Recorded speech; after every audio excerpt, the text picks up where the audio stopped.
อ๋อโอ้ได้แต่ซ้ำนี่เนาะชาวบ้านเป็นมาฮอน นี่แหละทุกคนวิถีชีวิตกันหาเงินหาค่ำ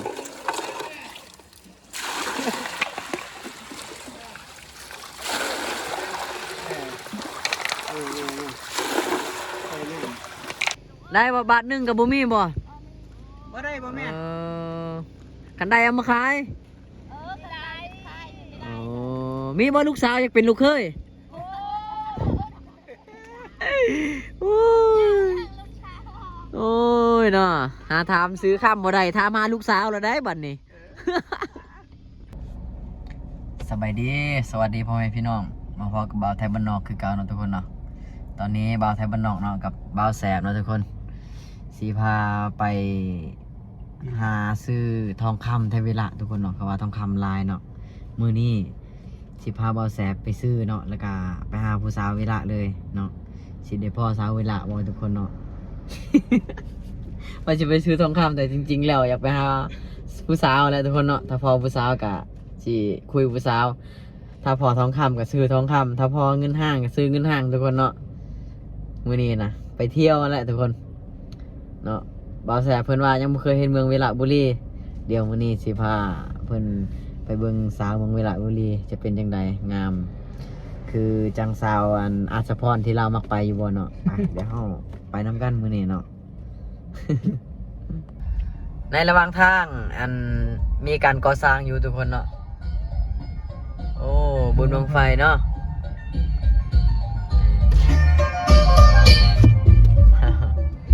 โอ้ไอแสบอ่านลาวได้หมดเนาะอันใดภาษาลาวอ่านได้หมดเนาะอันใดโอ้อ่านได้เขียนได้โอ้ นี่ทุกคนเนาะอันพี่น้องอยู่ฝั่งไทยบางคนเขาก็อ่านได้เขียนได้เนาะคือจังบ่าวแสบนี่เราอ่านก็ได้เราเขียนก็ได้เนาะทุกคนบ่าวไทยบ้านนอกเนี่ยภาษาไทยเนี่ยพออ่านได้แต่ว่าให้เขียนเป็นเอาปากกามาเขียนบ่ได้แต่ถ้าพิมพ์ในโทรศัพท์นี่พิมพ์ได้สินะ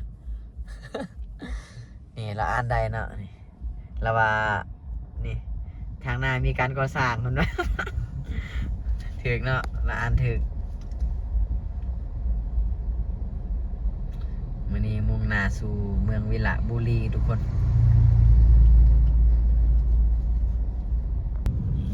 ไปอยู่พี่ไปพูดกันเด้อ โอ้นี่บ่เฮาเดียวนี่เรียนนี่เดี๋ยวไปซื้อใส่สากก่อน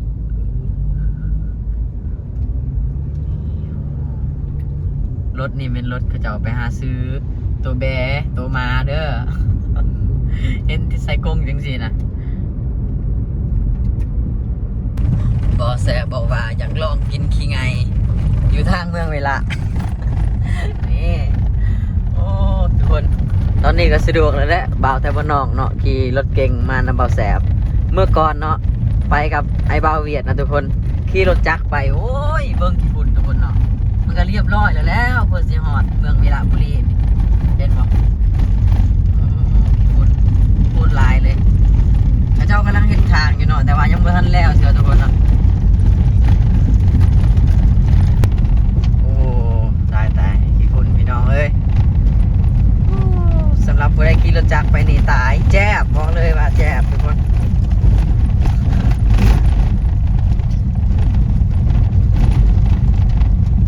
จนบ่เห็นทางเลย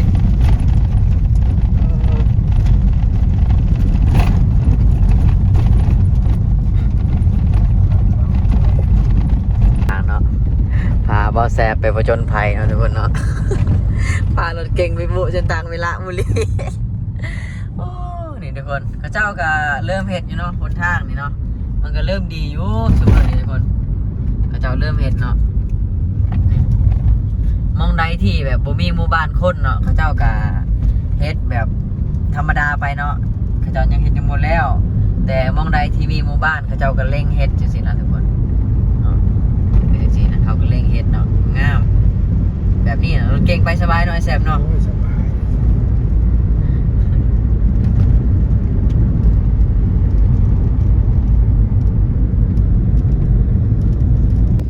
ทุกคนตอนนี้บ่าวไทยบ้านนอกกับบ่าวแสบเนาะพอดีเห็นกระเจ้ากำลังหอนค่ำอยู่แคมทางเลยเนาะเป็นเส้นทางไปเมืองเวลาบุรีเนาะทุกคนเนาะเดี๋ยวเขาสิมาถามก่อนว่าเพิ่นได้ลายบ่แล้วก็เพิ่นสิขายบ่ทุกคนตรงไหนบ่ต้องแซว อันนี้เป็นรถไถเพิ่นมาหาคำเด้อทุกคนเนาะปุ๊โอ้เห็นดาวอยู่ทางลุมเนาะเขาเจ้ากำลังส่องหาอยู่เด้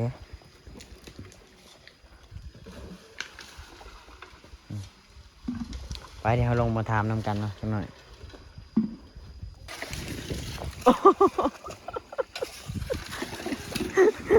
ไปดีนะได้บ่เอามาขายแล้วได้บ่มีเลยบ่ ได้ดอกหนึ่ง ใช้ได้หนึ่งได้บ่ได้บ่คูณ2คูณ บ่ หมดมือไม่ได้แล้ว หมดมือไม่ได้อ๋อ ได้ทำช่องแดก ได้ก็ได้สิ อันนี้ทำเอาบัก ใช่คันได้เสอะขายแล้วไม่ตู่ได้ลายบันได เฮ้ยทำทำนะ เออ ไม่ได้ได้อะ อืม ใส่เบานั่นน่ะ หน่อยเลยเนาะ หน่อยอยากจะคอยสะสมไปเห็นบ่ แม่น เออ เอาอ๋อ บางมือกับพ่ออยู่บ่ได้พ่อลายอยู่บ่บางมือบ างมือชิดมือจะได้อะหุ่น มีผู้ใดเนอนใดลายมีบ่ผู้อยากขายเท่านี้อืมนี่เป็นจังซี่นะว่าแซ่บเห็นบ่เรืองๆนะทุกคน เอาเบิ่งเขาเจ้าคนค่ำครับนี่ของเบิ่ง มาทุกมือเลยบ่แม่ตู่มาหาคู่มือบ่ ไปคู่มือ คนค่ำ กะโฮมไว้จังซี่แหล้วเนาะ รักของชาวบ้านแถวนี้ครับ พร้อมทำมือจะหามือจะพัก อ่า มันก็สิไหลมันสิไหลลงมานี่บ่แม่โอ้เพิ่นตักเอาดินได้ทั้งไต เบิ่งวิธีประเทศเนาะโอ้มีหลายคนอยู่ ตักเอาดินแล้ว พูด 2-3บอลเนาะทางพุ่นนำแน่ ได้คนเลย ใส่น้ำเนาะ ได้ลุกให้ก็ได้ ใส่น้ำเนาะ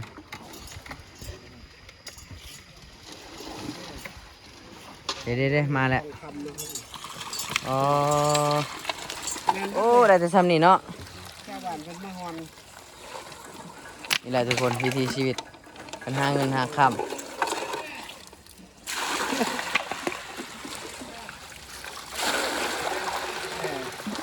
เออใส่น้ำ พูดทุกคนโอ้ทางลุมพุ่งกระแมนเด้อพูเห็นบ่ แม่นเบิด จนสุดน้ำเซนี่เลยเนาะอันนี้เป็นเซบางเฮียงเนาะทุกคนเนาะ เสื้อบางเฮียงบ่ แม่นบ่แม่นเซบางเฮียงบ่อายะเซเกาะอ๋อบ่แม่นเซเกาะเนาะบ่แม่นเซบางเฮียงเซเกาะพุ่นน่ะนี่วิธีเพิ่นหาเนาะ นี่บ่แม่ใส่ฮ้อนอันนี้บ่ เออ โอ้ดีเลยเบา แม่น มันถึงเยอะ บ่คนใส่อันนี้ฮ้อน อืม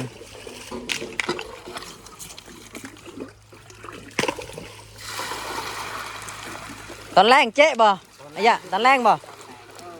ตอนแรงเบิ้นตอนแรงเนาะเฮ้ยเอาเร็ว นี่เด้อนี่ครับ เหลืองทองคำเพิ่นใส่อันนี้ได้ฮ้อนนี่แต่ว่าเฮาฮ้อนบ่เป็นหรอกเพิ่น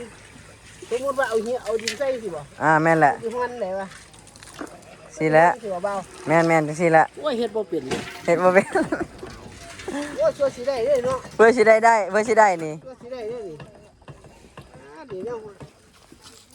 นี่เป็นไซส์เล็กสิแหละ หัวแต่เคยเห็นเลยเคยเห็นแต่ในเขาเจ้าเฮ็ด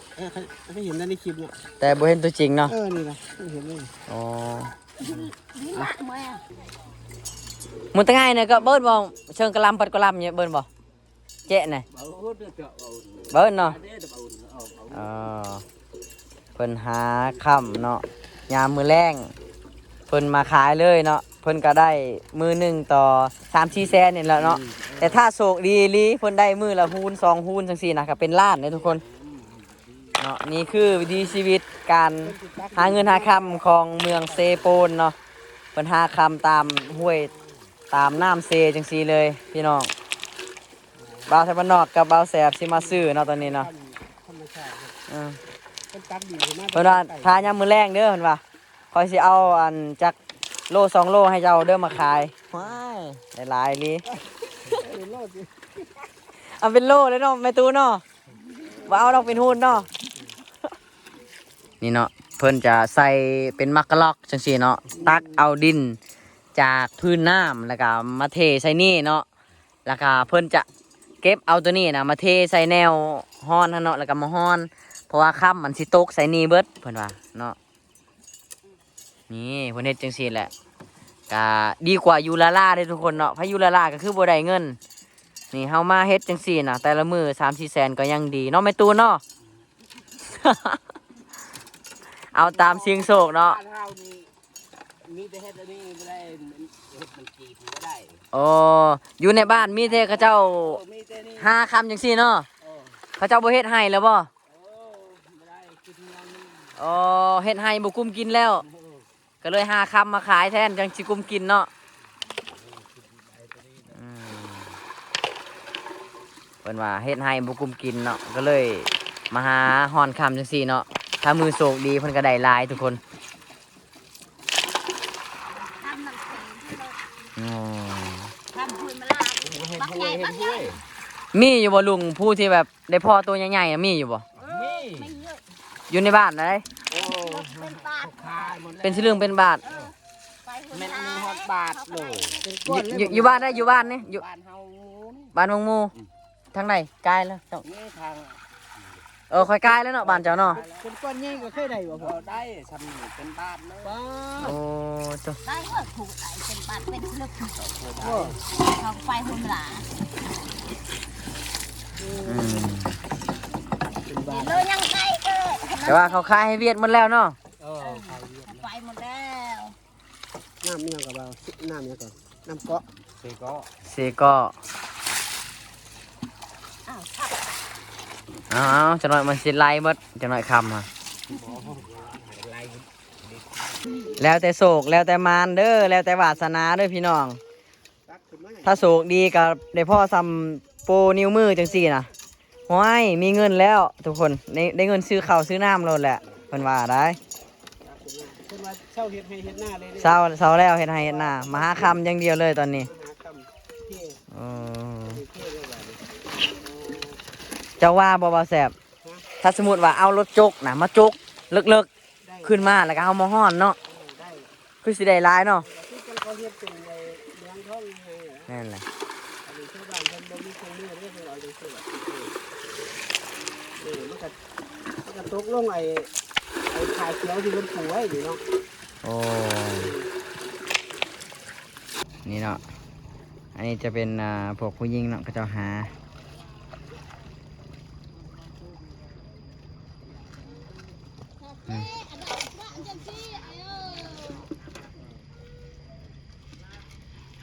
พวกผู้ชายเขาจะใช้มักกะล็อกจกเอาดินทางลุมเนาะเลิกๆจังสีเลยเพิ่นว่ามือแรงเด้อสิขายให้มือแรง สังเกตเพิ่นสิเอามองน้ำไหลเราเห็นบ่ แม่น เพิ่นสังเกตเอา ทุกคนอากาศร้อนๆจังสีเนาะแช่น้ำจังสีมันก็ม่วนเย็นดีเนาะทุกคนเนาะเฮ็ดแบบบ่ค่อยเมื่อยปานใดเนาะเวลามันเมื่อยร้อนแล้วก็ต้นน้ำเลยนี่ยามมื้อแรงเด้อเพิ่นว่าพี่น้องถ้าผู้ใดอยากซื้อเนาะเพิ่นว่าตอนนี้บ่าวเทวานอกมากับบ่าวแสบเนาะเดี๋ยวยามมื้อแรงสิมายามเบิ่งว่าผู้ใดได้หลายเฮาก็จะมาซื้อเนาะบ่าวแสบจะซื้อเด้อ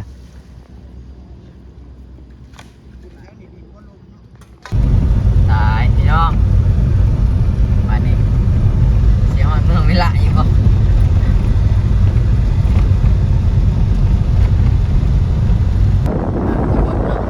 เมื่อกี้นี่บ่าวเทวานอกกับบ่าวแสบเนาะก็ลงได้ลงมาถามเขาเจ้านะตอนที่เขาเจ้ากำลังหาเนาะเพิ่นว่ายามมื้อแรงเด้อถ้าเจ้าสนใจอยากซื้อเนาะยามมื้อแรงมาหาเขาเจ้ายามมื้อแรง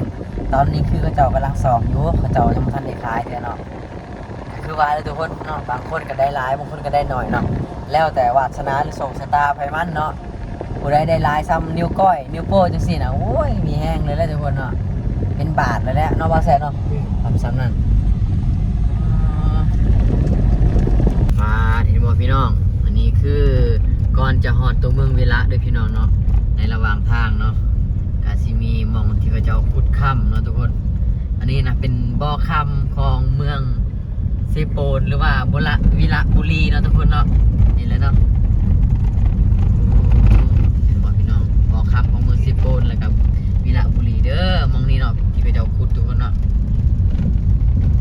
เห็นบ่พี่น้องโอ้นี่เนาะเป็นบ่อค่ำเมืองวิระบุรีเด้อพี่น้องเขาขุดมาจากภูเนาะเขาขุดบักเลิกๆพี่น้องคือสิหลายเนาะคำในนี้เนาะคือสิหลายบาทอยู่เนาะทุกคนเนาะ ค่ากาแฟเท่าไหร่ ช่องจบเลยมั้ง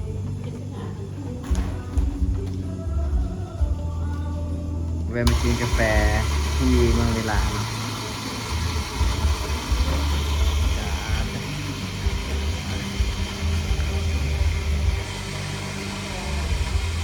อยากเห็นเลยเนาะเมืองเวลาเนาะเดินทางมาไกล มีไวไฟบ่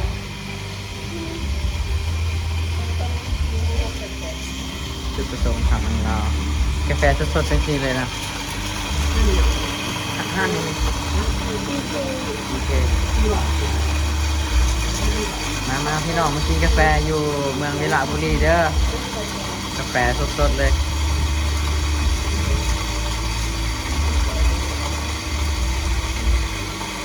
ทุกคนตอนนี้คือบ่าวแสบ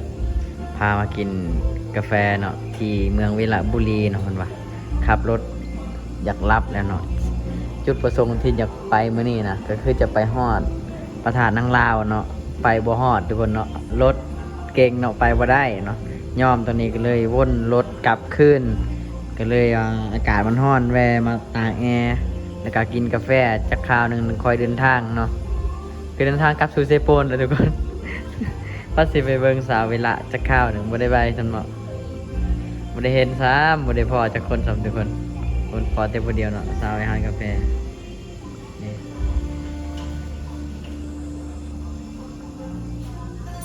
มากินกาแฟนำกันทุกคนตอนนี้บ่าวไทยบ้านนอกกับไอแสบเนาะได้ออกจากเมืองวิระแล้วเนาะเป็นจังไดเมืองวิระอ้ายเป็นจังไดเมืองวิระ ครั้งแรกได้ที่เห็นนี่ ครั้งแรก บ่เคยมาเนาะ ผมเคยมาเนาะ นี่แล้วมาเห็นไอ้ แม่น ยังก็เมืองทองคำ เมืองทองคำทุกคนนี่ข้างหน้านี่เป็นเมืองทองคำเขาเจ้าขุดคำเนาะนี่เนาะเป็นเส้นทางที่เราจะไปเมืองเวลาก็ต้องผ่านม่องนี่ก่อนเนาะแล้วเราสิกลับเซโปนก็คือเก่าทุกคนต้องผ่านม่องนี่ตอนนี้พนักงานเฮ็ดบ่คำกำลังเลิกงานทุกคนเนาะรถคนหลายเลยโอ้นี่คือเมืองทองคำเลยพี่น้องอยู่สปปลาวโอ้จ้ะ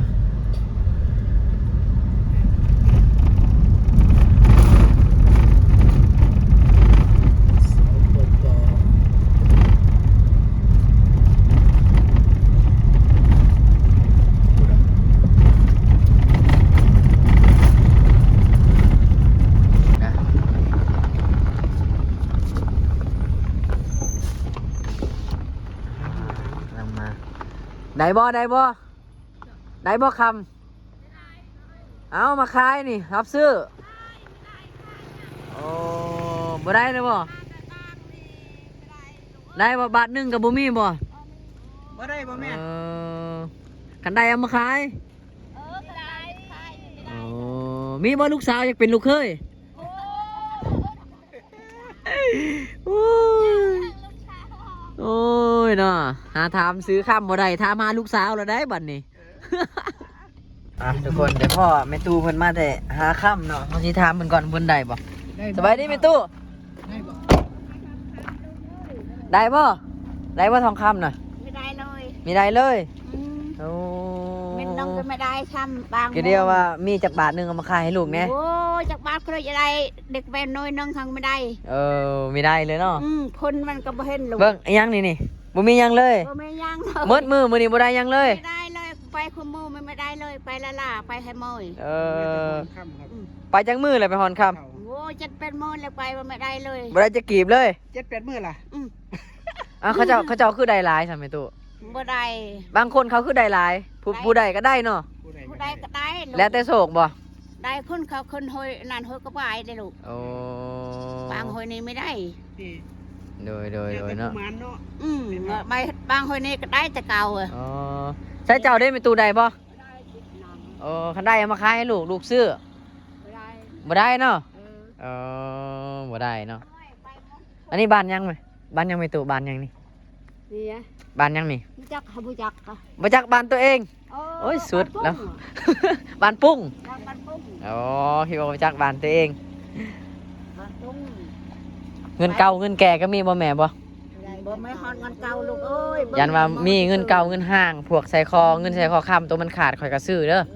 ไม่ได้จำ ไม่ได้เนาะ แม่ โอ้ ถือเรื่องละนี่ นี่ล่ะพี่น้องตาลูโตนผู้เฒ่าเนาะไปหาเงินมืดมื้อบ่ได้จักเกียเพิ่นว่า ได้จะเก็บไป5-6วันนั่นลูก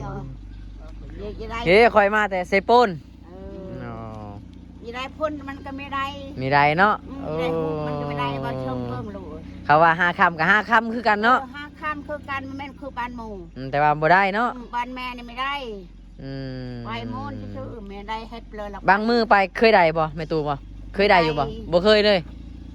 บ่เคยเลยบ่เห็นฮอดกระโต เว้นเอากระโตค่ำเลยเนาะ ไปนอนกระโตคำเลยไปละ นี่ ลา นะคนเนาะ ไปละล่าดมาบ่ได้เลยเอาโอเคแม่ตู่เด้อคิดว่ามีลูกสิซื้อนี่เนาะเบาแสบเนาะทุกคนสิมาซื้อนะ บ่มีเนาะ